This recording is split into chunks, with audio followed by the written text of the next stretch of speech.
Google map നോക്കി വന്ന car തോട്ടിലേക്ക് പോയ വാർത്തയുടെ ഞെട്ടലിലാണ് കേരളം. ആന്ധ്രാപ്രദേശിൽ നിന്നും കേരളത്തിൽ വിനോദസഞ്ചാരത്തിനെത്തിയ വിദ്യാർത്ഥികളുടെ കാറാണ് അപകടത്തിൽപ്പെട്ടത്. 4 പേരും രക്ഷപ്പെട്ടെങ്കിലും കാർ ഉപയോഗശൂന്യമായ നിലയിലാണ്. മൂന്നാർ സന്ദർശിച്ച ശേഷം ആലപ്പുഴയിലേക്കുള്ള വഴി മധ്യേയായിരുന്നു വിദ്യാർത്ഥികൾ.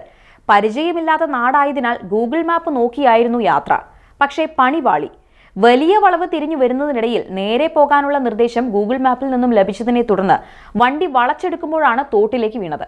കനത്ത മഴയുണ്ടായിരുന്നതിനാൽ റോഡിലെ വെള്ളക്കെട്ടാണെന്നാണ് ആദ്യം കരുതിയത്.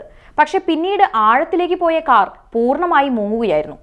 ഇത്തരം അപകടങ്ങൾ ഇവിടെ പതിവാണെന്നും സംഭവസ്ഥലത്ത് ദിശാബോർഡുകൾ ഇല്ലാത്തതും അപകടത്തിന് കാരണമായി നാട്ടുകാർ ചൂണ്ടിക്കാട്ടുന്നുണ്ട്. അപകടം പുലർച്ചെ ആയതുകൊണ്ട് തന്നെ പ്രദേശത്ത് ആളുകൾ ഉണ്ടായിരുന്നില്ല. ബഹളം കേട്ടുവന്ന നാട്ടുകാർ കാർ പുറത്തെടുക്കാൻ ശ്രമിച്ചെങ്കിലും നടന്നില്ല. ഒടുക്കം പോലീസും ഫയർഫോഴ്സും ക്രെയിൻ എത്തിച്ചാണ് വാഹനം പുറത്തെടുത്തത്.